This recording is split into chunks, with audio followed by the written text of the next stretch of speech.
Thank you very much. Good morning, everybody. Well, I hope I've said good morning to everyone. Good morning, Phil, and welcome. Apologies that the documents or materials that support the meeting were a couple or so days late. Sal and the team asked if they could have just a few hours longer to prepare the documents and get them out. So they've come out a little later. And I think we've got to just watch what we're doing, because there's one set that fit 22 and 23 fit into the pack rather than just come in the full list that we've got. I'm sure we'll cope with that at the time. Just another little piece by way of an introduction. Catherine, if I can ask you to bring forward the little paragraph on the consultation from the draft schools block budget item 18 into the matters arising in a minute or so, 2 or 3 minutes time. So to give you a little bit of warning. My mic's not working again. Things with you. Okay. Thank you. That's fine. So with that little introduction, can I ask if there morning Sarah, can I ask if there are any apologies?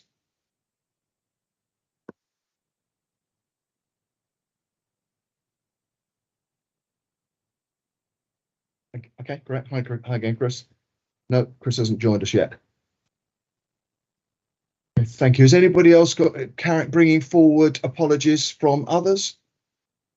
No hands, no comments, so thank you. If we can move on to the minutes of the last meeting, please. Initially, I'm just looking for factual corrections. Luciana, I think that Chris, who was substituting for Amanda at the last meeting, in item 3, we've got him attending on behalf of Amanda, but we've not listed him as a representative in the list of reps at the top. Thank you. Has anybody else got, having no doubt studied these in great detail, has anybody else got any amendments to the minutes? If not, Sal, you got anything? I can see your mic's open. No, okay. Sorry. That's okay, that's fine. In that case, on your behalf, I will sign these as an accurate record of the meeting at my next opportunity with Luciana. Thank you. We can move on to matters arising from those minutes. If I can just pick up on a couple of items. EWS, we've got a substantive item on today's agenda. Thank you for getting that in the pack, Sal. I'd like to pick up on the consultation, which is a matter arising in the minutes. I know it's also covered in item 18, but I think it would be helpful, Catherine, if you wouldn't mind just giving us an overview of the consultation at this point, given we talked about it at the last meeting. Okay, yeah, sure. So an overview of what actually happened, do you mean? I can't remember what we said last time now. It seems ages ago. Yeah, so we had the consultation in November. We had a few meetings with school business managers and heads beforehand, just to have a talk through with them, so they knew what the questions we're going to be asking, and a bit of background to that to help the response rate. We did get, there was a little glitch in the consultation that went out that I think schools are aware of. So we had 14 schools had responded before when we had the glitch, and we contacted them, and then half of those responded again with a new response. And do you want me to actually go through the results now, or wait until? The results that don't necessarily directly affect the item 18, please. Yes.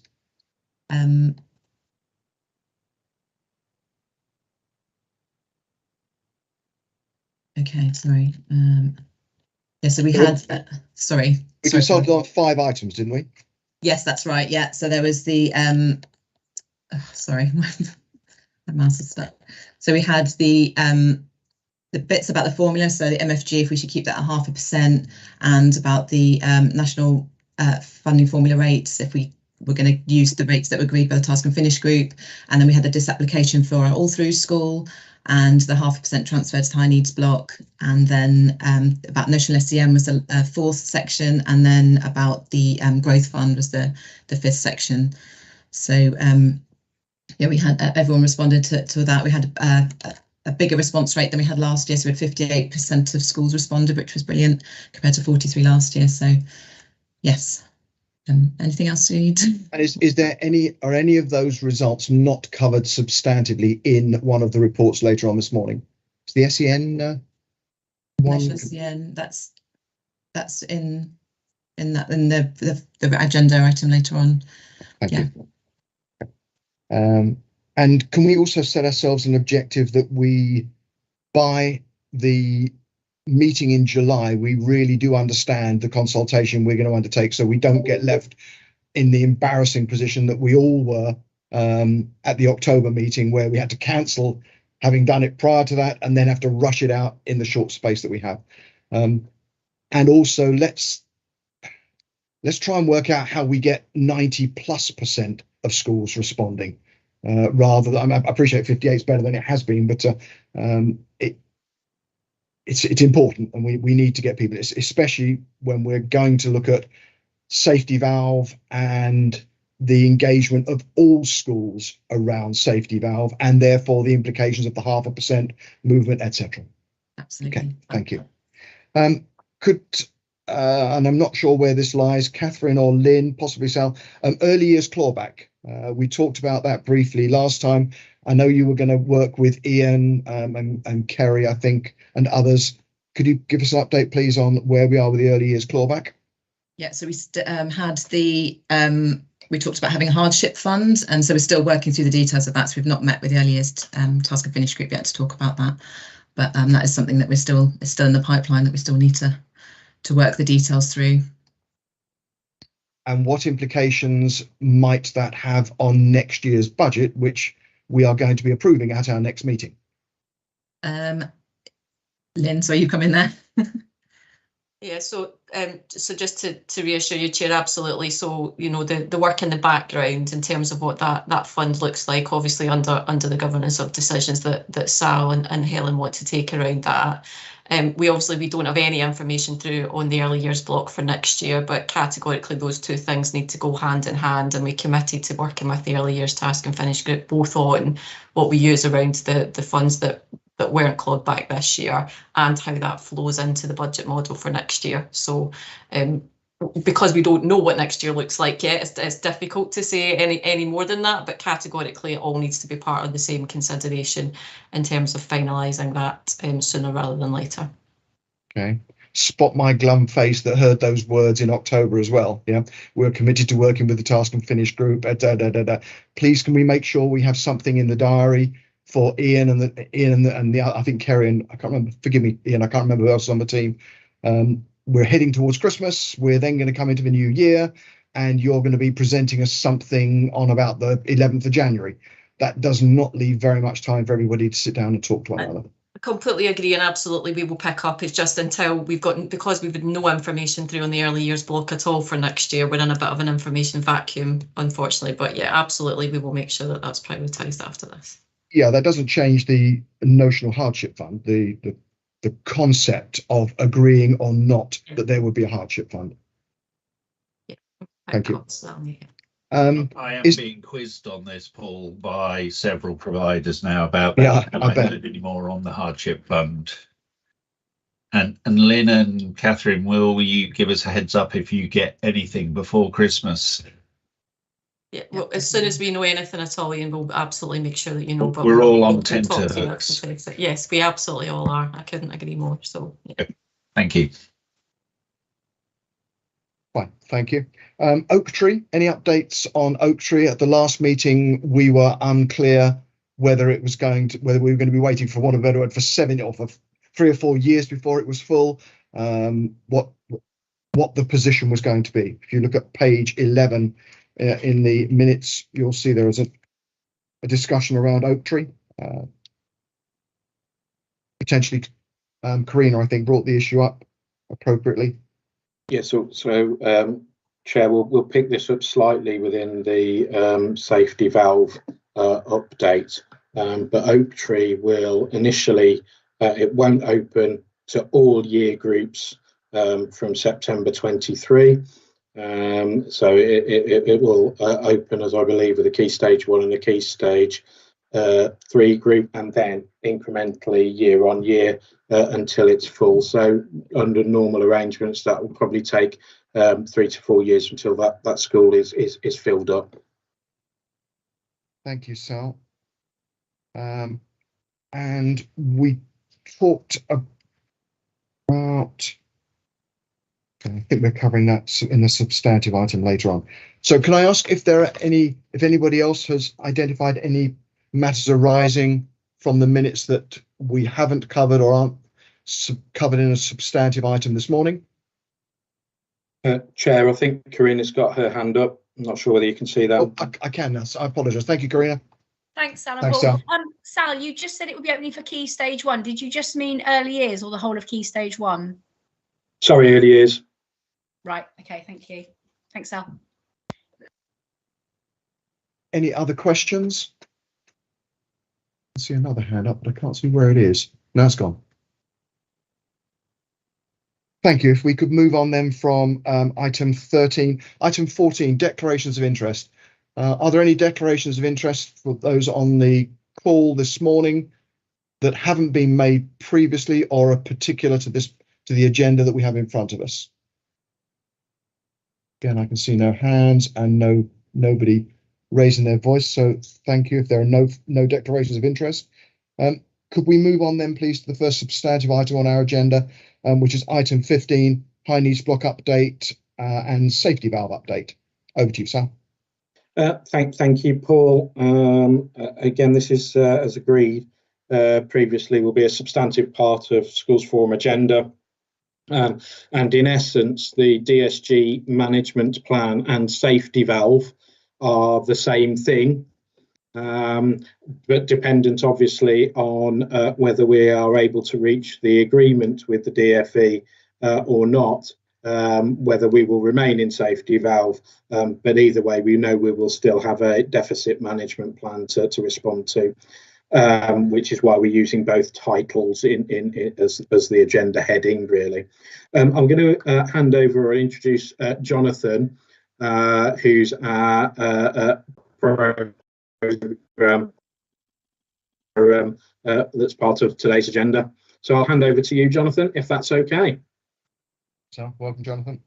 Morning, everyone. Nice to meet you all. Nice to see you all on the virtual screen there. The safety valve is a very, very fast-moving program. So, even since I submitted and did this report, things have moved on. So, I'll give you a briefing in terms of where the report was, and then give you a quick update in terms of where things are now. So, obviously at that stage. Sorry, Jonathan. Chair, would you like us to share the report as we're going through it, or can we assume that colleagues have read it? That's what I'm assuming colleagues would have read it, but if you feel it would be more helpful to put it on screen and talk through it there, that's fine too. Okay, I'll leave that to Jonathan to decide then how best he wants to present it. I wasn't going to put it on screen. I was going to presume people have read it, and I'll pick out the sort of highlights and okay. Welcome questions at the end. It seems to be the better way to do it rather than looking at the text. So obviously, I'm sure people are familiar with the safety valve. We're one of a small number of authorities with very significant high needs deficits. The safety valve programme really formally initiated in October. We had our first formal meeting with the DFE in October. At that stage, we presented an initial demand management plan, which still left us some way to go. So there's been significant progress even since October in devising a programme of mitigations or interventions that we think will begin to reduce demand. The particular points of push and pull with the DFE have been particularly around our projections of need going forward. So we've had very high growth rates over the past couple of years, and we had used those to some degree as the basis of projections going forward. The DFE felt that was rather overly pessimistic. So we've had to level out those expectations in terms of growth, but we're still, even with the most optimistic projections, still facing fairly substantial growth over the next 5 years or so.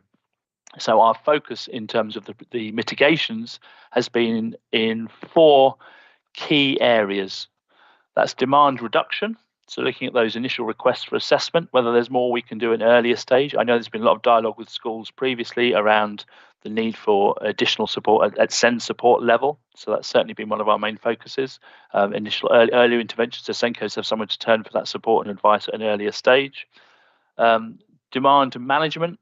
So once we have got those plans in, We have, a very high proportion of those do convert to EHC plans. Is there more we could do to offer sort of time-limited interventions at that stage?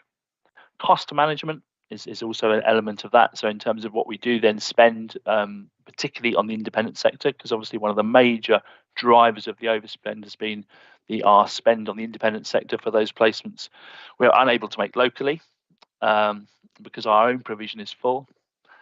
That leads on to the next aspect, which is SEND sufficiency. Do we have enough places locally to meet that need, and also particularly to look at those projections going forward and say whether we have enough provision to meet the needs going forward, or whether we're ahead of the game in terms of ensuring we're developing more provision to keep pace with those growing demands. And then finally, a cessation of plans and preparation for adulthood.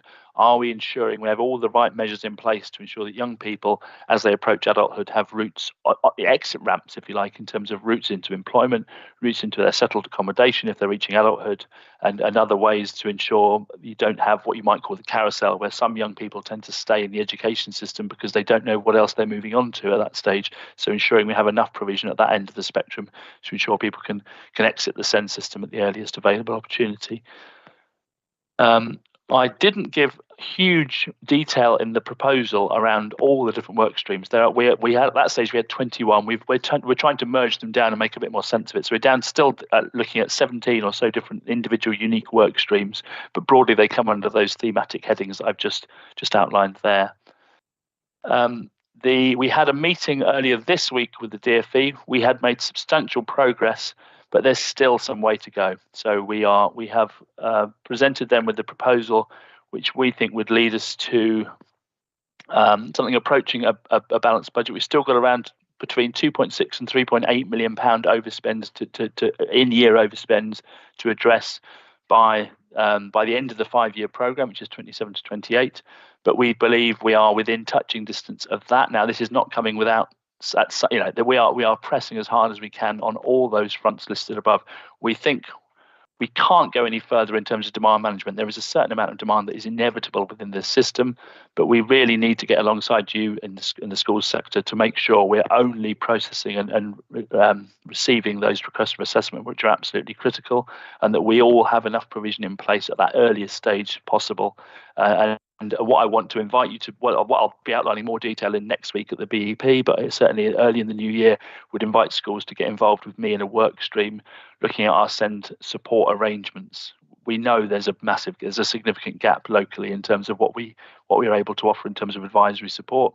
We have a model in mind, but we have about 2 or 3 options we'd like to work through with schools and other partners in terms of the best way to address that need, to meet your needs, but also to if you like, provide you with the right substantial support to enable you to meet as many needs as possible without the need for escalation to an EHC plan.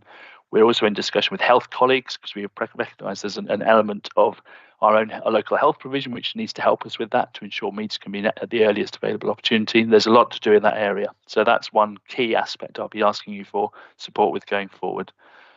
The other elements in terms of that early intervention, early support, I know many of you have been in discussion with Dan Robinson around some of our early intervention around the Vulnerable Learners panel and our ENF. We are currently piloting that panel, showing some pretty substantial impact at the moment, but it's early days, and we are, as I say, we're trialing that during December. We expect to be able to finalise the model. This is a panel that will enable you to access short-term financial support to address needs and meet needs at the earliest possible stage. We believe a number of the requests we receive. I mean, I've seen the emails from Senkos who more or less are saying, this may not require an EHC plan, but we literally don't know what else to do. There's a few other options open to us, so we're putting in for an EHC request. Now we want to be able to minimise the need for that, so Senkos know where to turn, know what's available, and can minimise those applications. And the Vulnerable Learners panel is one of the major keystones in that approach. The other aspects of I mean, as I say, I don't want to outline all 21 work streams because I'll bore you to tears, but the other ones I think are particularly of key importance in terms of school involvement in those would be around our review of our banding framework. We have a somewhat chaotic and somewhat impenetrable set up into, not, I wouldn't, chaotic's not the word, that's unfair, but we don't have a very consistent and clear methodology in terms of how we fund EHC plans at different levels. And I think there's inconsistency there. Many schools will apply for extra top-ups. You see a kind of incremental increases and requests. What we want to do with in partnership with schools is to agree what those need descriptors are at the different levels of need and what the funding is that comes with that, and then avoid that need for incremental adjustments. Either you're in band 3 or band 4 or so on, and we'll stick to those bandings to enable us to be a bit more organised in how we plan and project our spend going forward. That has to be done in partnership with yourselves, because it has to be able to reflect and meet those needs. So I think there was an error in my report. I think I said there'd already been working groups on that. There has been discussion on that with said teachers, but the working groups won't commence until the new year. But that we're doing the groundwork for that piece of work, which will progress in earnest in the new year, and you'll be certainly invited to be part of those discussions. Thank you, Jonathan. That's great. Can I open to questions from colleagues?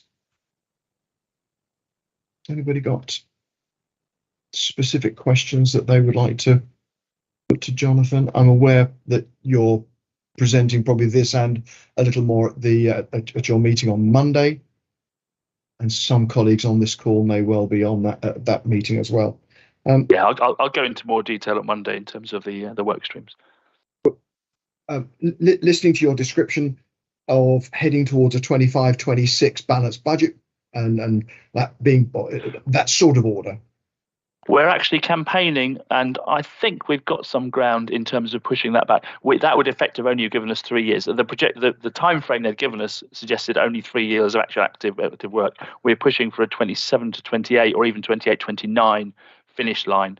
And I think we may well, I think because of the nature of some of our proposals, I think we may get some ground. So we've got at least 4 active years, potentially 5 active years ahead of us to work on this to get to that balanced budget, which is critical, because I think to doing it in a hurry might push things beyond the bounds of what was achievable. Indeed. Whilst listening to the enhancements or the improvements that you think the virtual learner group or forum, whatever you describe that, may bring you, are there other tangible mitigations that you can see for next year? Clearly, most of the colleagues on this call are going to be looking at a 23-24 budget in a very short period of time. And whilst we understand you've got a plan to move to a 27-28 balance between now and then, are we going to see a continual rise in cost before it falls away come 27-28? What are the direct implications for 23-24? We think some of the measures in terms of the vulnerable learners panel is one. We will have some new provision opening in September. We'll have SEND resource spaces. We're shifting the focus of the SEND resource spaces, so we'll have a little more capacity by then, but the capacity will take a little longer to implement. I think that we'll be looking for an enhanced program of outreach and support. Again, most of what we can do quickly is around that early support and advice and guidance for SENCOs, because provision will take time to develop. So improved and enhanced outreach offer. Improvements around the way the SENCO network, we work with the SENCO network. I think it's a very effective body here, but I think there's more we can do with the SENCO network in terms of achieving consistency around the graduated support. So most of those early interventions will be around that graduated support and the early intervention. Beyond that, then, as you may well know, we have plans in place to develop more resource provision and resource units and bases. Oak Tree will open next September. That's going to have a substantial impact. I think that you asked for the profile of places. I think next September we're expecting 27 places for Wokingham children. The year after 59, year after 69, and then eventually, so it's over a 4-year spread that those places will begin to implement. But that will have quite a substantial impact from next September. And when I hear the word intervention and enhancements, that my brain is immediately going to the fact that that's going to cost us a little more money in the short term. So therefore, we would expect next year's programme to likely be more expensive than this year's 32 that we're heading to at the moment. I don't think what we're certainly, in terms of how we're presenting our case, we are not anticipating being able to make a huge dent. We will be able to suppress demand to a degree, but next year, you're right, the interventions won't fundamentally be in place yet. So we're not setting our expectations too high. The risk is we can monitor it on a quarterly basis. And if we get to the end of the first quarter and have already fallen off the tracks in terms of meeting targets, then the funding from the DfE we won't receive it. So we've set realistic targets for next year. Much of the impact will begin to really kick in the years beyond that. But also it's worth saying we absolutely recognise that many of the areas of work we have to deliver savings, no question, but that can't be done through cutting back on the service offer, because actually it's the gaps in that service offer that I think have got us to where we are now. So I think there will be a period of some investment to save, undoubtedly, to deliver these changes. Thank you. Any questions from colleagues? If not, I can't see hands going up. Jonathan, thank you. That was an excellent summary. Thank you very much. Appreciate that. Can we move on from item 15 to item 16, revenue monitoring? Presume I'm having, Catherine, am I handing back to you on this one? Yes, thank you. Hi. All right. So as you can see from the report, our in-year deficit is increased by a further 714,000. So our cumulative deficit at the end of the financial year is predicted to be 16.5 million. The movements are mainly, obviously there's an increase in the high needs block of 924,000, offset by a reduction in the schools block of 210, and that's the reduction in schools block is mainly to do around the growth fund, because we'd had contingency in there that we've had in there that we've been reducing over the year, expecting classes to start, but that's not going to be realised this financial year now. It's still, there's spaces still required, but it's not going to be this financial year. So we've removed that now, so we can carry that forward to next financial year. In the high needs block, there's we're still working on like the timing of the data that we get through from in our system from the SEN team. So there's still there's a big increase in our mainstream top ups that was to do with the September starter, so that's a big increase there. With resource bases, we've agreed additional funding with the hearing impaired unit. We've agreed to supplement that with them because the banding levels don't really recognise at the minute the additional costs that they have unique to their setting. So that's an increase for them. And special schools, we've got an increase in pupils at independent or maintained special schools and out of borough special school places. So again, it's all just to do with sufficiency in Wokingham, that we're having to send them out, and they're at more complex and higher cost starting than have left. There's also was a reduction on post-16 college forecast, because last time we assumed we'd had assumptions in there for college places continuing, which didn't, so that's led to a reduction in the places. So we've noted in the report the key risks to the forecast. So there's still a large number of pupils waiting for specialist placements they're in mainstream schools at the minute. So we know that's going to be a risk when they are actually placed in specialist provisions. And we know that there's just still an increase in requests coming through to send panel for review and change of type. So it's just we've put in the report that we think about 200 to 400,000 possible increase to the rest in the rest of the financial year.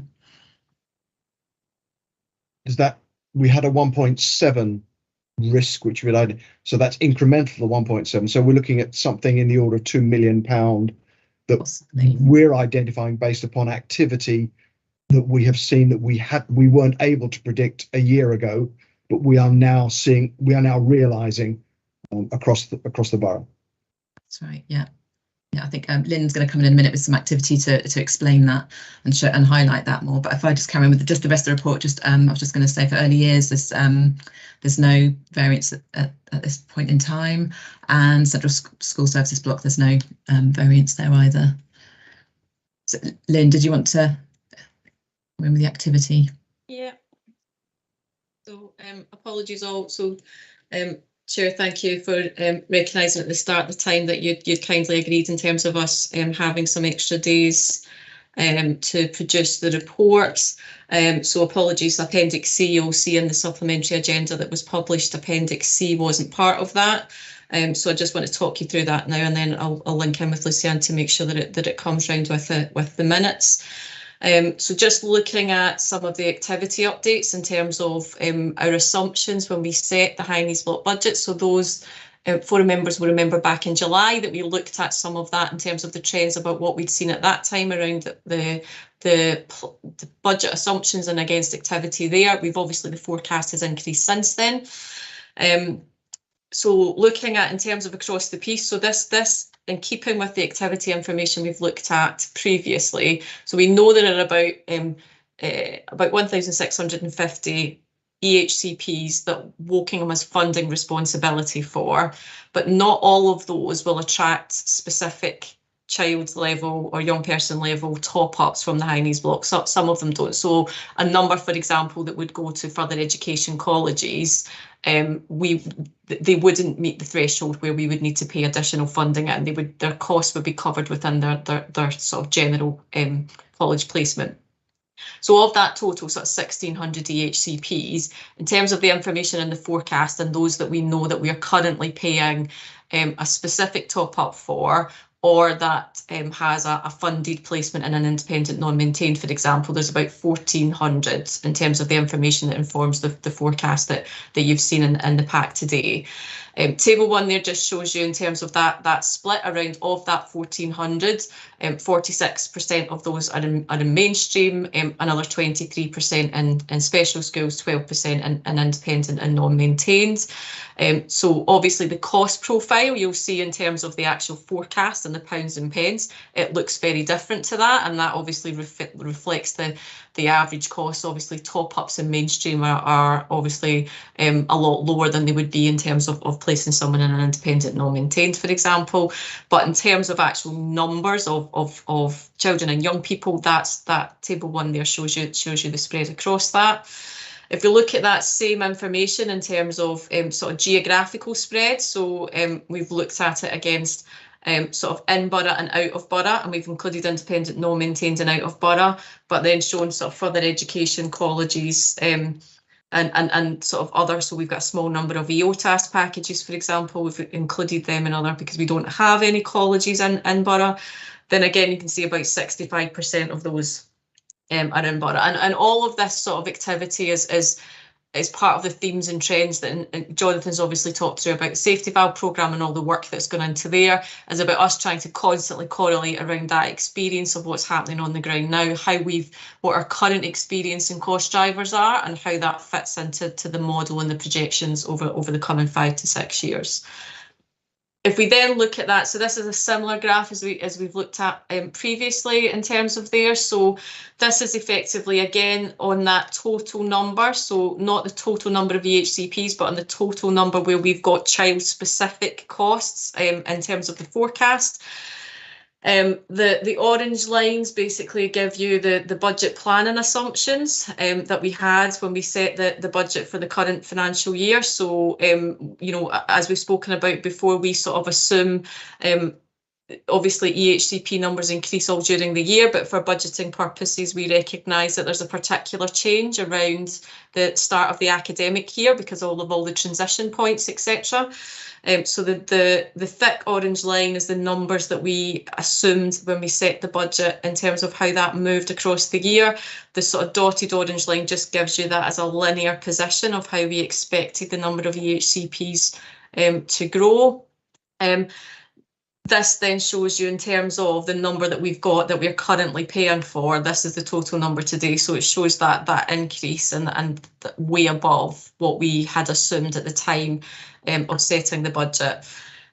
We are working with business change colleagues within the council to use sort of Power BI, which is a tool that they have to try and turn a lot of this activity data for both from numbers of children and young people and some of the unit cost data into something that's much more dynamic that we can then give you regularly, which will obviously hopefully help enhance all this in future.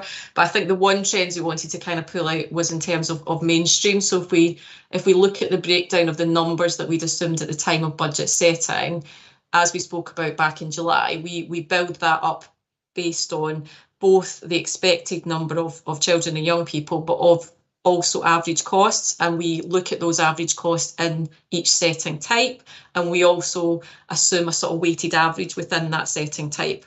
So for example, in we don't use we have a specific unit cost assumption for mainstream, but we will also split that out over different banding types. So we don't just have one flat average for mainstream. We will assume that a weighted percentage is at the lower end, middle, and then top that tries to give us a far more dynamic cost profile.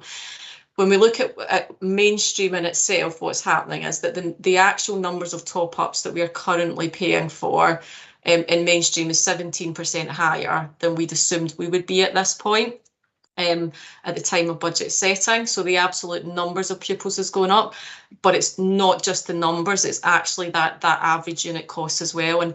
And that sort of picks up on something that Jonathan referred to in the safety valve report as well, and as I'm sure many people on the call are experiencing, and we've spoken about before, about that level of complexity that's now being held in some mainstream schools, largely because of sufficiency of provision in terms of actually where we're still looking for specialist places and availability in terms of being able to ensure that pupils are in the right types of settings.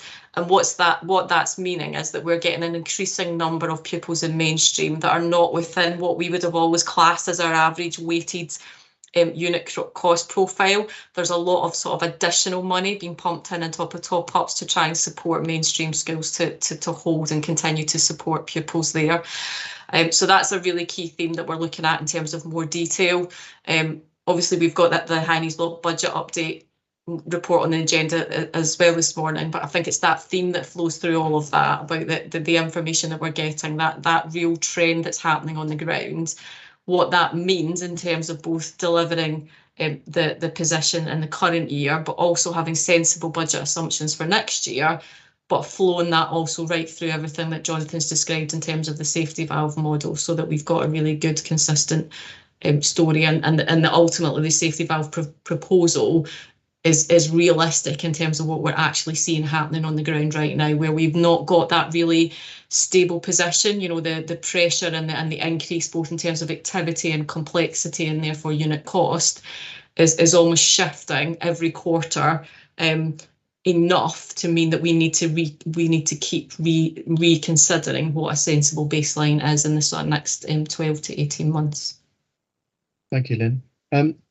Could you produce a Christmas tree diagram, the same as the one further up on your chart, for the cost, so that alongside the numbers, if you could produce exactly the same chart but with cost split, my guess is it's going to show a very, very significant, but also I think it might bring home the difference as to where the challenges are in costs. Yeah, absolutely. I can do that. We'll make sure we've done that for the next report. Thank you.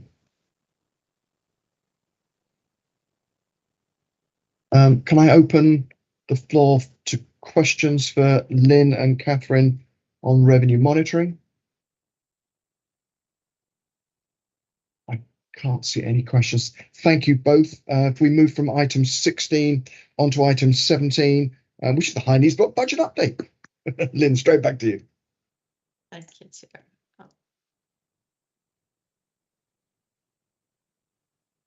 Apologies, 1 second.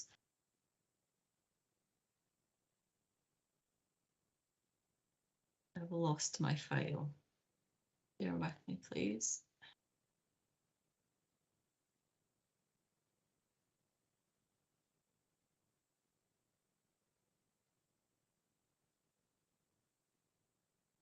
Thank you, Chair. Apologies for that.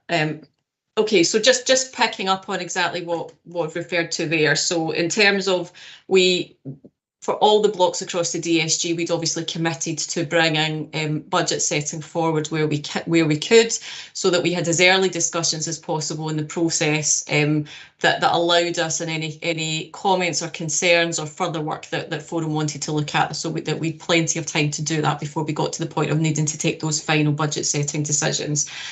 I think it's absolutely fair to say that our ambition for this year has been thwarted slightly because of a number of things, safety valve being one of them, and I suppose the capacity that we have, and not just I suppose the capacity in delivering that, but also in terms of the absolute correlation across the model that's been built and the discussions with the DFE in terms of what the next few years look like. So today is the report on the High Needs Block budget for next year is really just a kind of brief update in terms of where we are and setting out some of the individual discussions that have been happening in the background. because where we've still got work to do, I suppose, we want to be clear that where we can, having those, gathering the information, discussing with individual settings, pulling what together what we can in the background, is also part of what we committed to do, that continuing to build on the process in previous years and ensuring that everyone, particularly those settings that were fully funded from the high needs block, were having the opportunity to discuss their particular financial circumstances as well. And that's something we've been really keen to make sure that we're moving forward. So what you'll see in the report, so just very briefly, obviously is in terms of where we are, is looking at, and I've highlighted a number of things within there. So we know we'd obviously reported previously what our provisional high needs block funding was for next year. We have been informed by the DFE. Obviously, we know that we've in the autumn statement obviously announced more money for schools. We don't have any detail exactly what that looks like across the blocks or what that means yet, but we did receive a letter from the DFE from a safety valve programme perspective, advising us that we should assume another £1 million within the high needs block budget for next year, over and above the provisional amount that they'd informed us in the summer, and that £1 million would then be in the baseline moving forward. So that was a little bit of good news. We don't have any more specifics about that and exactly what that looks like, but that's what we've been advised to do from a safety valve programme perspective. In terms of approach to budget setting, so we've spoken already about how we've sought every year to keep building and improve on what we've done the year before in terms of the quality of information that we've got, and then the data that we now have to inform those budget setting assumptions. All of that is driven from what we know is happening on the ground right now. So linking into that activity and the revenue monitoring report about that level of detail about where everyone's pupils are placed, what costs look like, what's coming through same panel, what those pressures are of those pupils that are still looking for placements, etc., to build the base of the model up. But there are clearly some other key considerations to look at that. Inflation's obviously got to be top of the list. I think that's no surprise for any of you, given that where inflation's running and the pressure that all settings are looking at. We'd absolutely agreed that there would be an annual a commitment to have an annual review of inflation every year anyway. I think that this year more than ever that puts us in a very challenging position when you look at what the inflation rates in terms of pay, energy, etc. that everyone is facing. So that is something that's been looked at in terms of what we can do and part of the overall plan, but also what would be appropriate. Catherine mentioned earlier about Embrook in terms of resource-based review, and again, there's been some specific conversations around. Again, we obviously have the current resource-based bandings. Jonathan's talked about the longer-term banding review and looking at that all through model, and that is the aim that we're getting to. So a lot of this is looking at what does that look like to get us to that point. And again, we've committed with Embrook that we've worked with them to review their costs, and they have some very specific costs in there specific to the hearing impaired unit that are not reflected in the current banding. So again, looking at that, carrying that through into next year. Addington, we've met with Sarah and others down at the school to look at in terms of their financial outlook, again building on the conversations we had when we set the budget last year, and recognising that there was no inflationary uplift to Addington's banding rates for the current financial year. The projections provided by the school, they've been really helpful in terms of giving us a lot of information for us to consider and look through, but projections provided by the school indicate that an 8% inflationary uplift would be really what they're looking for in terms of reaching a balanced budget position. So again, that links into the wider inflation discussion about affordability, but financial sustainability for our settings at the same time. And then Foundry, obviously the Foundry review, I'm sure to lots feels that it's been going on for a very long time. I think there's, in terms of the commissioning arrangements and the SLA, that conversation's continuing to move on. Again, in terms of looking at where we are for the budget position, we'd agreed a budget model for the current financial year that, again, it's about that review and discussion about how fit for purpose that is moving forward into next year. But also one of the things we've been discussing with Foundry as we move through this year is particular around the primary behaviour support service and that outreach focus, and how that's changed with the removal of the the previous dedelegation to a direct charging rate and what that effectively means moving forward from this financial year onwards. So that, you know, there's a whole, obviously we look through every line and every bit of spend in terms of the Heinies block in terms of building the budget, but those are certainly some of the key things that we're looking at. I'm going to be out and in touch with the Heinies block task and finish group over the next couple of days in terms of discussing next steps and timelines and what we can do.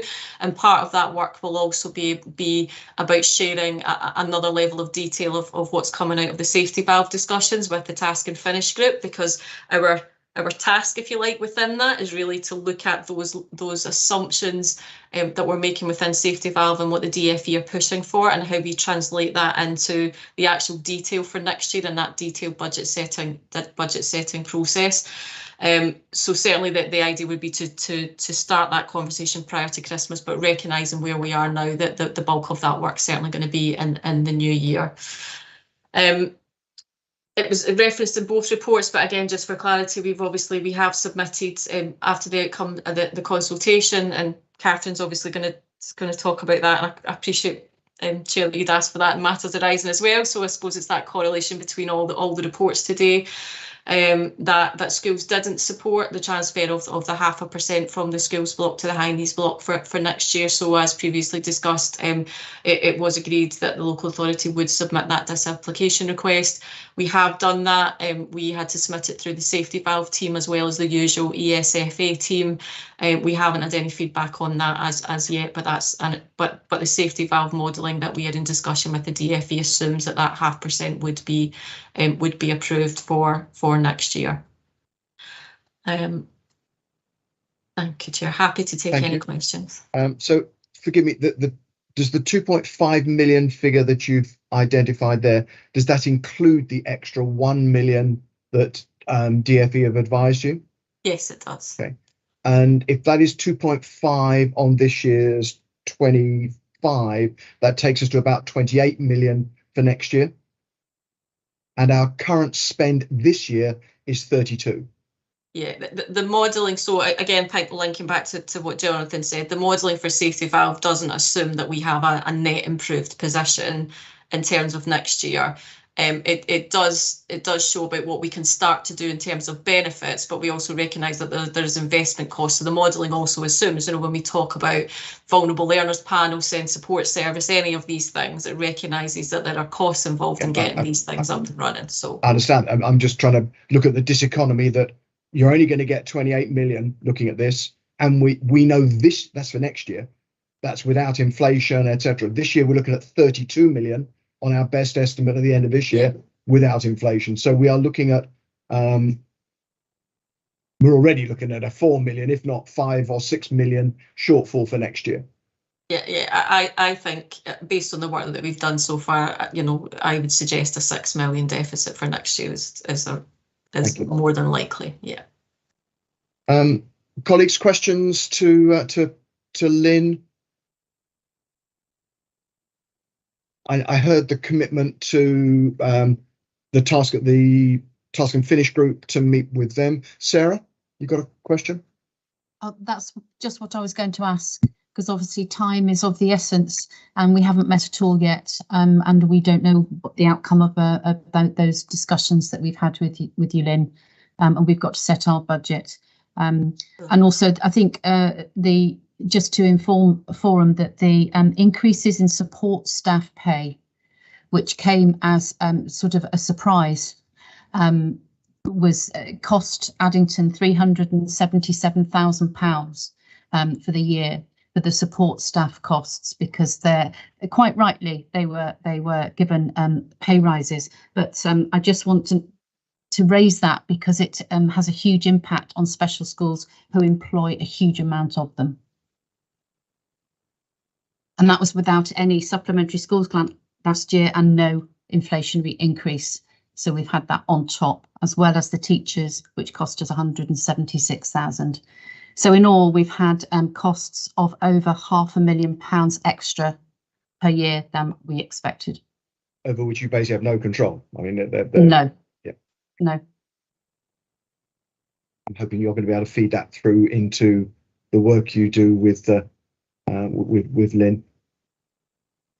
Absolutely. So the task and finish group, a date will be coming out, will it, for Yeah, that? yeah. So I'll be in touch by tomorrow, Sarah, just to sort out what conversations we can have prior to Christmas. And obviously one of the things that we spoke about when we met previously was also recognise those onward communications about how we keep other local authorities and others updated as well. So absolutely, that's the conversation will ensure that we're keeping going this side of Christmas. And then we've got some clear dates and timelines and agreed steps in terms of the new year of ensuring that we keep that progress moving. Thank you. Are there other questions for Lynn? I can't see anybody else. Thank you, Lynn. The success that I think the schools block task and finish group has had over the last couple of years, if we can replicate that with your engagement with the experts that we've got in this group, the head teachers in this group, the business managers in this group, that will be only to the benefit of what we can do. When I see words like detailed information will be shared with the high needs block task and finish group, I shudder. The word share, it wasn't quite. That implies very much a, by the way, here's the report. Engage and what's Sal's favourite word? What is it? Co-development, co-sharing, co-produced, co-production. That's it.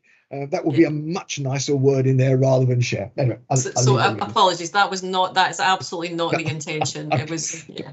I know you well enough to know it's not the intention. Thank you.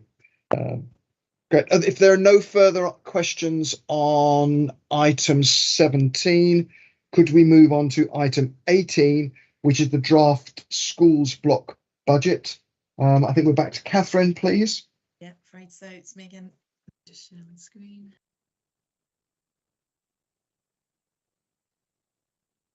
Okay, right. So obviously we've done lots of work with the task and finish group to try and see what models were affordable, and we put that through into the consultation that we had last month.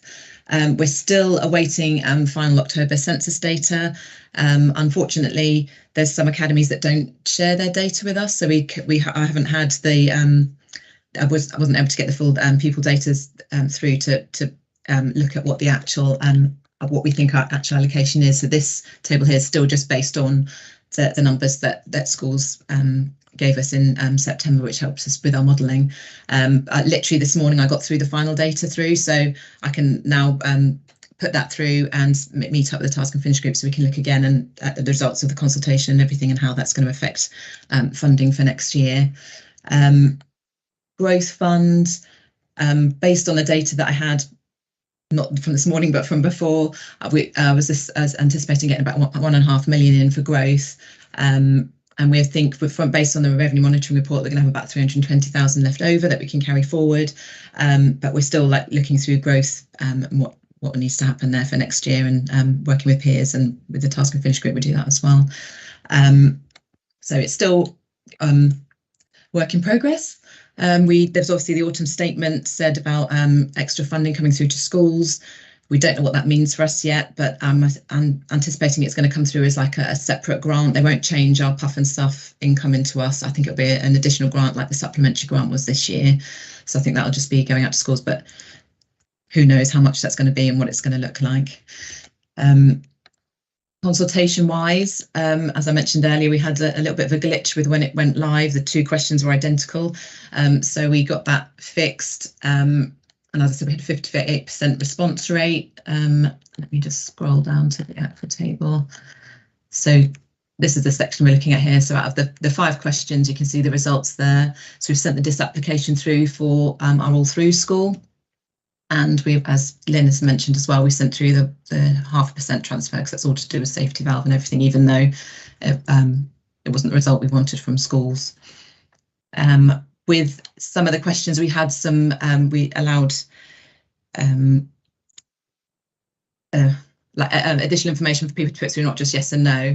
And we realised that there's still a bit of work that we need to do with sort of letting schools know what notional SEN actually means and how growth works, because there were some questions saying don't understand how this will impact us. So I think there's a bit more that we can do to sort of explain things better to schools, I think, on some of the options. But all the results of this will feed through into the modelling and through the task and finish group, and we'll bring that to the January meeting.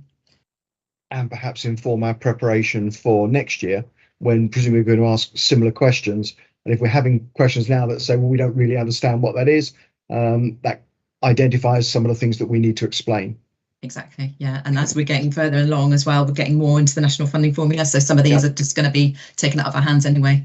So they'll just say that this is what we're going to do in Notion SEN, say, for example. So yeah, we do. Yeah, you're right. Thank you.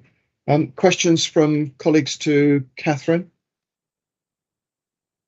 It wouldn't be an item if I didn't have at least one question. Can you help me on the just an outline? How many schools didn't provide you with numbers for your modelling, roughly? Well, the pupil data, do you mean? Yeah. Oh, yeah. So all schools did, which was brilliant. But the actual final data that we're having to wait for the DfE to come back with the final numbers for, because normally our data team gets the figures through from all of our schools. So there's about 4 academies that we don't have a data sharing agreement with. So we were chasing them, but we still didn't get their actual numbers. They wanted to wait for the DfE to confirm them. So we've literally got that through this morning, the final figures that were confirmed. So it's just a bit frustrating that because we need all the schools' data to be able to work through the models. So. Perhaps I could ask you offline, not on this call. Perhaps you could work with me to identify, and I might have not that I carry any weight, but if you and I can have a chat, I might then look and see if we can improve, because it just seems it would be an awful lot more helpful were we to have that. So we might need to rethink that. Thank you. If there are no further questions to Catherine on item 18. Oh, Lynn, sorry, you've got a hand up. Chair, sorry, it was just to add. So Catherine, when Catherine went out and the task and finish went out to ask all schools to voluntarily share their data in September, everyone did. So I think it's important to know that all schools did respond to that. It's more the formal census process that we don't. So we had an earlier, in advance of the census, we had an informal view from all schools, and everyone absolutely did respond to that. So it was just to thank all schools for doing that. Yeah. It's the formal census collection part where we don't have, in terms of confirming final numbers, that we didn't, that works through our data team, that we didn't have all schools for. Okay, so Luciana, it'd be great if we could minute that, please, because that is a thank you to everybody that is contributing their data. Would those 4 schools contribute informally? So everybody else can do their you get census type data, but would those 4 schools informally give you their numbers so that you then had a complete set of data? I'm sure they would, but it's the final data that we need, the final confirmed data, checking there's no duplicates and things like that. Yeah. The proper cleansed data, yeah. All right, thank you. If we could move on, please, then from item 18. Again, I can't see, must be cold. People keeping their hands tucked in their pockets and in gloves. Move on to item 19, and we will. Oh, Brian, hi. Yes, sorry, Paul. I'll just when you put the disapplication through, do you let the DfE know the result from the consultation and school forums view? Yeah, absolutely. It's on the form. Yeah, it says how did the schools vote? Did you consult with all schools? What was the results? And yeah, so they're aware. Great, thank you. Which is why ones before weren't accepted. Sorry, Ken, I'm just going to say that we also provide links to recordings of forum meetings and minutes, etc., and anything that they want to look at, so that they're well aware of what discussion was. Thank you. Questions? I can't see any hands up and nobody asking at the moment. Then could we move on to item 19? Item 19 is the proposed dedelegation budget. Towards the end of this item, I'll be asking those representing maintained schools to vote and split between primary and secondary, which is interesting. I've got Chris on the call. Great. Okay, over to you, Catherine. Brilliant. Hi, thanks. Okay, right. So last year we had the review groups all got together to talk about the delegation services. So we've kept two. One was the cover for maternity, and the other one was we just kept the amount in reserve to the contingencies. So we're proposing to do exactly the same again for this year, using exactly the same principles that we had last year. for the supply cover, taking out all of the schools that we know are going to convert to academy. It came out at a rate at £26.50 per pupil, but we're proposing keeping it at the same rate at £27.06 for 23-24, just to have a bit of factor for inflation in there. And that is a total of 218,000 to go towards maternity costs. And then contingency, again, just saying again, we've still got that 55. There's been no drawdown on it this year, and we'll just keep that same amount held in reserves, and not ask for any more contribution from schools for next year, and just keep that in reserves. That's it. Quick one. Are there questions, particularly from colleagues from maintained schools? So I'm going to ask in a few moments to vote on this, but anybody can ask, but that's welcome too. Not got any hands up. Is it the same? Is it the identical fee per pupil for both primary and secondary? Sorry, say that again. Sorry, Paul. I seem to recall we had different figures previously for primary schools to agree and for secondary, but not for this line. Not for this. No. There was one of the old services for behaviour was split, was just primary and not secondary. Yeah, but no, it's the same costs. Okay, but nevertheless, I'm still going to approach it into. So again, just looking down, I can't see anybody's hands up. I can't see anybody asking any further questions. So what I'm going to do is I'm going to put to a vote, please, for those maintained reps on the call. I'll run down through them, and then secondary representative. I think we've only got Chris as the secondary representative. And what I'm asking for the maintained school representatives is, will they agree or disagree, yes or no, for a vote on this particular proposal for the de-delegated budget for primary maintained schools? Chris, can you just take your speaker off for the moment, please? Thank you. Lovely. Great. Come back to a second. So I'm running down the list that you'd have found at the front of our materials for this meeting. Carol, are you voting for or against this? For. Thank you. Karina? For, Paul. Brian? For. Is Liz? I think I saw Liz on the call. Yes, Liz? Yep, for, please. Thank you. And I think those are the only primary representatives on the call. Is that, Luciana, are you happy? Is that correct? Thank you. Then that's carried unanimously. Thank you. And then Chris, representing Amanda on the secondary group, can I ask whether you would vote for or against this? Yeah, we'd vote for, because obviously it was for our own benefit. Although obviously if we go to an academy, our academy status will trigger on the 1st of April, and then we wouldn't benefit from it anyway. But for the sake of the meeting. And yeah, thank you very much. I appreciate that. As you're representing the secondary schools, I appreciate it indeed. Thank you. Great. Thank you, Chris. So that's also for. So Lucianne, if you could make a note, please, that both primaries and secondaries voted for the proposal that Catherine has just shared with us. Can we move on from item 19 to item 20? This again is an item where we will be voting, but this time all colleagues on the call representing schools and academies will be voting for this particular item. So I pass across. Am I coming across to Lynn this time? Thank you, Chair. Thanks, yes. Lynn.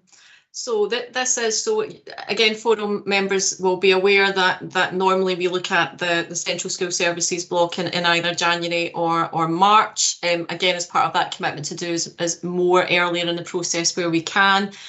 What we've brought today is the draft Central School Services block budget for next financial year, and a proposal of how we handle any change when the final amount's confirmed. So you will see in the report that we've had our provisional allocation of just over £1 million has been confirmed for next financial year.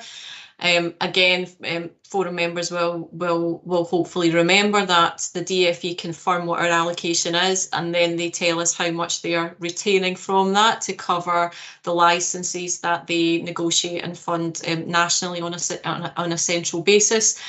We don't know what that license figure is yet, so in terms of the proposal that's here today, we've made an assumption that licenses, the current year's licenses cost will be uplifted by 3% next year, which would mean that the licence figure that the DFE will retain out of our central school services block would be 149,000, just short of 150,000. The basis, therefore, and you will see in the appendix, very similar format to what we've looked at in previous years, that there are a number of headings that local authorities can use their central school services block for. So around meeting its effectively statutory and regulatory duties, but contributions towards certain headings, which includes things around finance, about planning for the service as a whole, health and safety, SACRA, etc., a whole range of things, down to education welfare that we've got on there previously, school attendance, etc. So given that if we look at the provisional amount that we've got in receipts that we're expecting to get for the central block for next year, if we assume that the licenses are increased by 3%, then effectively there would be additional funding of about £15,000 available to the central block compared to this year. Now that in itself, when we think about pay inflation and everything that's in those costs, it's not sufficient to do anything particular on. So effectively what we're proposing to do, and you will see in here, is that all figures will remain the same with the exception of the additional 15,000. If that's what it is, it just goes into this line at the top. Bearing in mind that all of these are effectively contributions to the total cost that the council has on these areas. None of these fund those services in their entirety. It's largely a contribution to the statutory costs. Through the council's general fund financial planning, one of the things that we're looking at is potentially greater investment in things like school place planning, and particularly when we look at the sufficiency challenges we've got. So if that 15,000 is the final amount and going in there, it's a potentially a small contribution to pay inflation that we have across all those teams, or any decisions that are made around increased school place planning. So the request today, and I appreciate it's a little bit in advance of knowing our final allocation, but effectively Schools Forums is so asked to note that the provisional allocation we've got of the 1,014,000, note that we've made a planning assumption at this stage of it that the DFE will uplift licenses by 3%.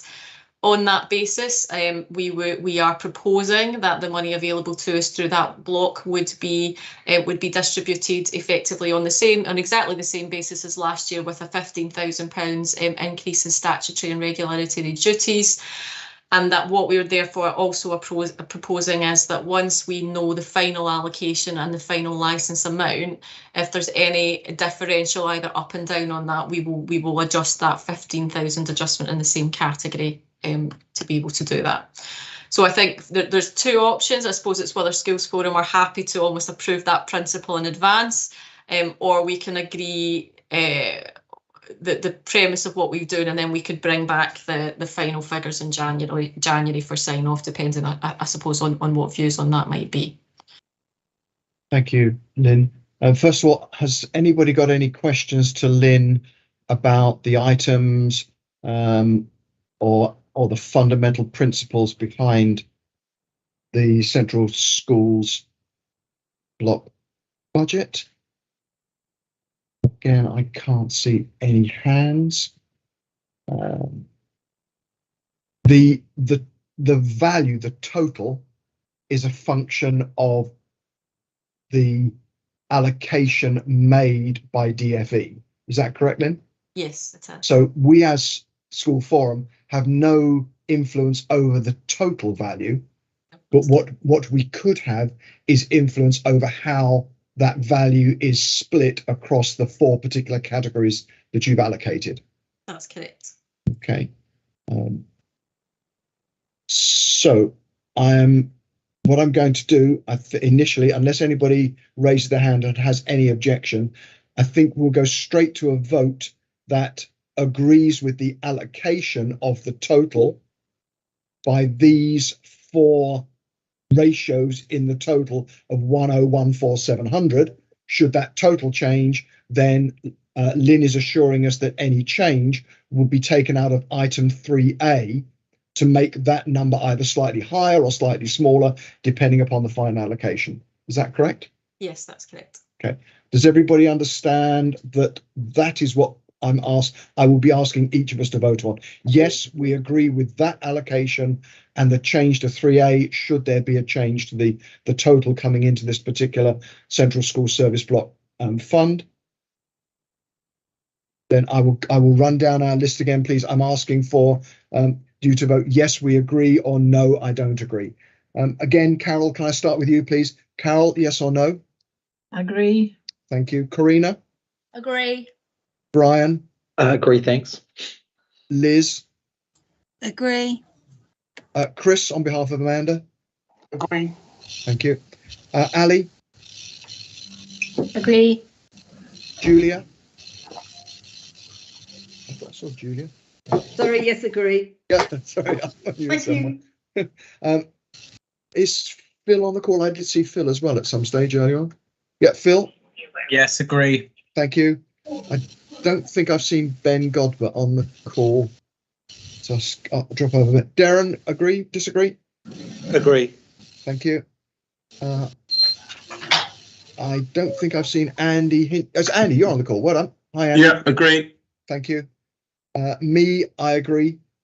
Shirley? Agree. Thank you. Deborah? Agree. Sarah? Agree. Is Ian on the call? Forgive me. Yes, Ian, you are. Hi, Ian. Oh, Ian. Yeah, Ian. Yes, Ian I Thomas. agree. Thank you. Yes, I agree, Paul. Thank you. Then Kerry. Agree, thank you. Thank you. Ian Morgan. Has Ian dropped off? Yeah, sorry, Paul, agree. Okay, thank you. Morag. Agree. Thank you. Sal. Agree. And I don't think Paul's on the call. Paul Gibson. Paul's not on the call.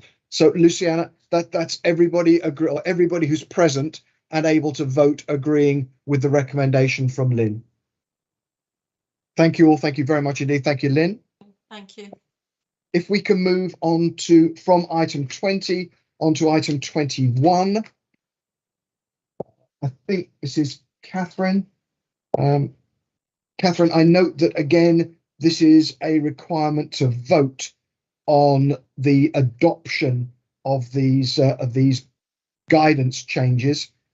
So again, but I think it's only for maintained schools, yes? Yeah, it's just maintained schools, and really we say vote, but nothing's actually physically changed for Wokingham that people would actually really need to really vote on. But yeah, it's just for maintained schools to accept that these are going to be published. So if they've got any problems, let us know, basically. But there was just 3 changes that went through because we hadn't updated our scheme for a number of years. So the 3 things that have come through at the national level was just that maintained schools have to submit a 3-year budget plan now when they submit their annual budget plan. And then if a school's deficit rises above 5% at the end of the financial year, they have to submit a recovery plan. And the other thing was saying that maintained schools can now be part of the RPA, the risk protection arrangement that formerly only academies could be part of, but now maintained schools can. So it's just the wording in the documents reflects that. So I don't know if everyone's read the whole 45 pages of the scheme, but that's the main changes. And I've also put a section at the bottom, literally every single word that I changed in there. There's a bit at the bottom that says exactly what's been changed, so you don't have to read the whole thing. Thank you, Catherine. I didn't read it. I looked at all the pages. Saw your notes on the front, notes on the back, and thought fine. Are there any questions to Catherine without wishing to in any way suggest this isn't valuable work? I can do appreciate it's something that we are, in quotes, required to adopt as part of the guidance.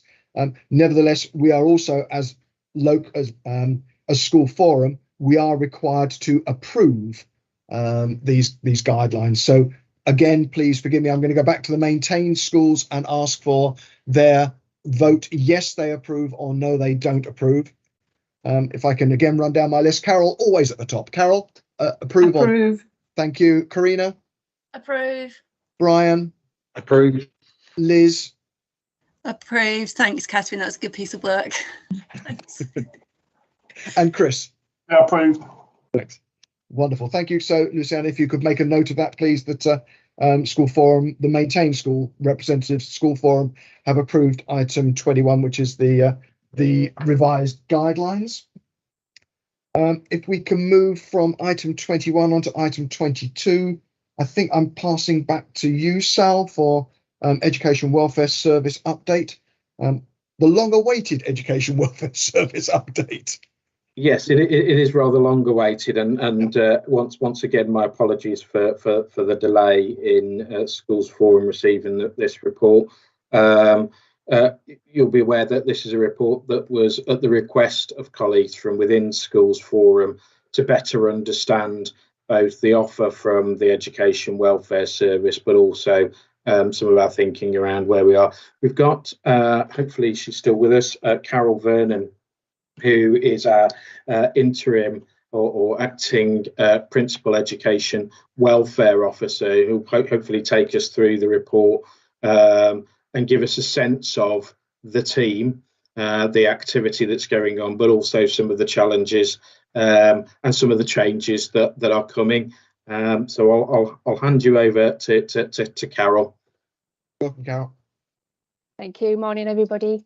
Yes, so I just wanted to speak to you about how our service has changed for this year. So as you might be aware, last year we were a traded service and we worked with approximately 28 schools with the team that we currently have.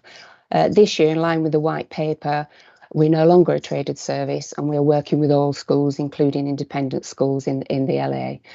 Obviously, this has presented a number of challenges because, unfortunately, we did a lot, well, not unfortunately, we did a lot of preparation work in the summer term to be able to start in September with a full staff, but we are actually 2 members of our team down. So we've had to reallocate a lot of the jobs within the team. So we're all quite significantly, I've got a high caseload. So at the moment, each school has got an allocated education welfare officer.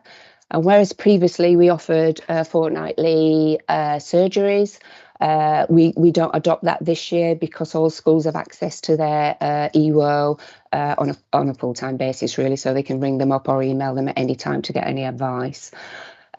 This year, we're particularly focusing on, obviously, persistent absenteeism, suspensions, pupils at risk of permanent exclusions, CME, so children missing in education, children on a part-time timetable, anyone obviously with attendance issues who might be lack or have SEN needs. We're still able to offer our half-termly and termly consultations to the school. And we still obviously have our statutory duties at CME, EHE, penalty notices and child employment. We're really developing our multi-agency working, so we're part of the Early Help Hub. We attend their meetings, we attend MRAC. Obviously, we liaise with SEN and the virtual school. We have a therapeutic thinking mentor within the team. Now she's new; she's only been with the team for just over a year, and so she's been trained in that. But ultimately, she will then have schools that she will work with. We are now liaising with the youth justice team. We're part of the vulnerable learners panel. Obviously, we liaise quite closely with the admissions team, and then we're part of the behaviour and safeguarding leads meetings and things like that. So resources that this is the work we did in the summer in order to support the schools. We've provided quick link guides for all our areas of expertise for all attendance officers. We've done short webinars for all these areas as well. We're able to provide sample or template letters for schools, and we will be offering network meetings, which we will put out to schools to say, right, what do you want? What extra do you need from us? And we can put on like little training packages for them for identified need. We've put in place a new referral process, and the new referral form identifies everything that the school needs to have done in order for us then to be referred in. So whereas previously we did a lot of early prevention work, this year we're not able to do that because of limited resources. So we're guiding the schools in how they can do that work, and then they bring us in if they need to take it further. So, for example, legal. So, from a legal point of view, school will refer into us. If it meets criteria, we will then offer the parents and school a meeting just to make sure that everything has been done, or if we can identify anything else that can be done before moving on to our fast track process. So that's we give them a 2-week sort of turnaround to engage with anything new that we might suggest. If that doesn't happen, then we will start our formal fast track process, and that's an 8-week process where again we continue to work with the school and the parents and pupil to effect necessary change around attendance. And ultimately, if no engagement there or no improvement, then we would go to court proceedings. We've got the same processes around penalty notices, so obviously issuing of fines or going to court if fines aren't paid. Now, the challenges we've got at the moment, I've spoke about that. Our team, we're not at full capacity, so that's got a massive impact for us, really. Also, we don't have access to all schools' data, so we can't see all the attendance data in order that we can possibly work effectively with those schools. And we don't have systems in process at the moment which allow us to track school data, so it's a bit of a challenge. Another thing, elective home education and child missing in education, they've all increased. They increased during COVID, and then we saw a reduction, but we're now seeing an increase, a steady, gradual increase. I think we're up to something about 216 now, whereas prior to COVID, it would have been 175. And obviously, with no more staff to deal with this. And the other challenge, I suppose, that we've got is we're finding it difficult, and schools are as well, to find suitable alternative provision and maybe the necessary funding in order to support pupils who are at risk of permanent exclusion or children missing in education. So our focus for this year, obviously, is to get our staffing up to our established levels. We're looking at work, obviously finding the right processes in order that we can access data, and we're working with the DfE around their model of attendance tracking. Suspensions and permanent exclusions, it's about sourcing appropriate provision for this in order to be preemptive rather than reactive. We want to focus on children missing in education, part-time timetables, all that sorts of things again. And we are in the process of strengthening our links with the virtual school, children's social care, SEN, so we've got more joined at work, so we're all working together. This year, we're using it very much as a case of looking at our staffing levels. If we are at full staffing levels, what do we need in the medium term in order to grow our team, in order to support all the schools in the right way? I'm acutely aware that, for instance, we've only got a part-time member as a child employment officer. Now, we know in the next couple of years, because we've got lots of studios opening in the area, a part-time worker probably won't be enough for that. So we will need to look at, how we can increase that. And again, would we need to increase our establishment because of EHE and CME is growing? And also, what support do the schools need? So do we need to look at an increased establishment for that? And I think that's it from me. Thank you, Carol. Thank you. Questions or comments or thanks from others from anybody on the call? I've got one question. What's the studio? You mentioned it in your conversation, but also I saw it written down here. Several large new studios being built in the area. Forgive me, Yes, that's not a so term I was yes, film familiar with. studios. So we've got Netflix and Disney and everything are opening loads of studios in the local area. Massive area, massive studios. I think there's about 17 studios going up. Just in Shinfield alone. So that means obviously all the child from a child employment side of things, we're going to get more young people probably in the area or even out of area that need licenses in order to work. So that's where the increase in work will come. Film studios, lovely. Yeah, Thank you. yeah. Yes, great, excellent. Thank you. Entertainment studios. Fine, thank you. Karina, and then Carol. Yeah, just on the back of that, Carol, nice to see you. When you get licenses and applications, do the studios or the parents have to pay towards that? So that could fund the member of staff in theory. Well, it's funny you should ask that, but no, not at the moment. But we have been in discussions with other local authorities to see what they do. And most of the local authorities do charge a nominal fee.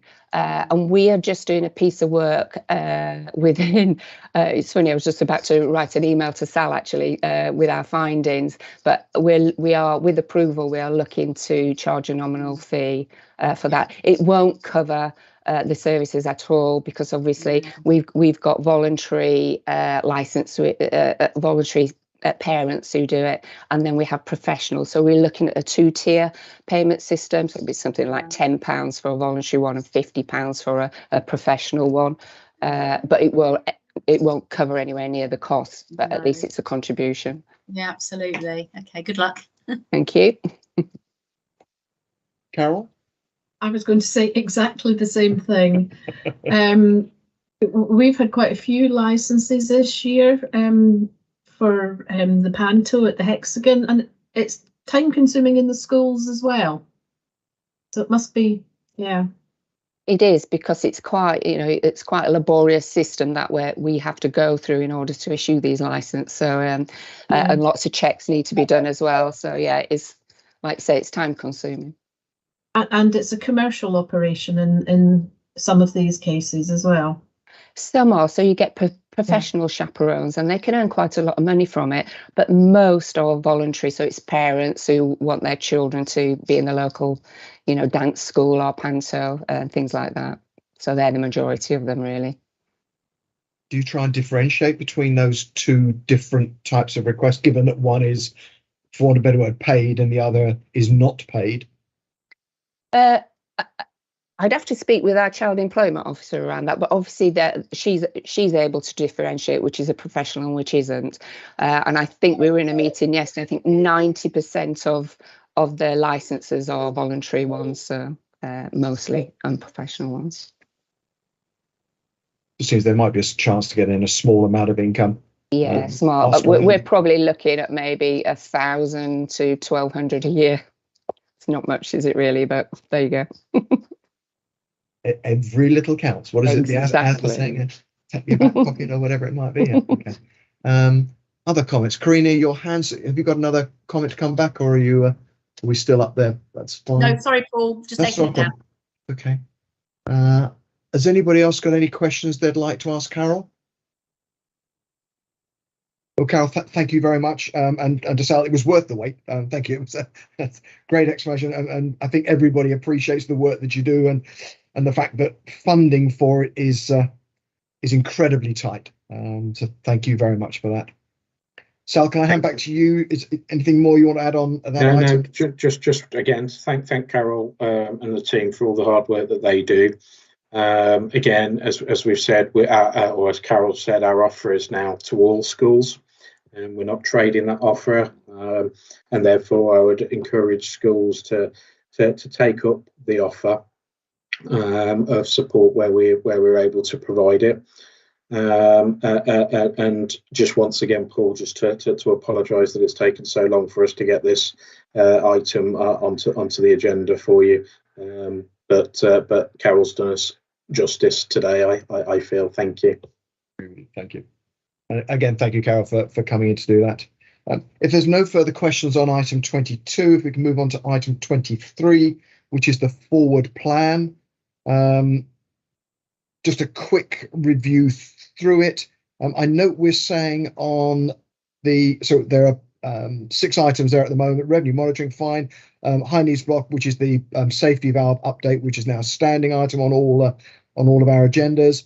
Proposed school block budget submission, fine, and then we've got final high needs block budget. Does that mean final, or does it mean final draft? So yeah, Chair, I wouldn't assume, and I think even early years we might need to consider whether it's Indeed. final or whether it's the sort of draft for there. I think we'd left the forward plan standing as we'd previously agreed, but yeah, that's what I would suggest, that we will have the opportunity. Let's change both of those to draft. And I think on the Central School Services budget, effectively you've had approval from that. So if we make that for noting rather than decision, so you can just update us on, well, the final number was X. Not a vote, just for information. Okay. Can I ask if anybody has any other substantive items they would like to add to the agenda for the 11th of January 2023? Can't see anybody's hands up. Then, Lucianne, if we can just make those tweaks to that agenda for the next meeting, please.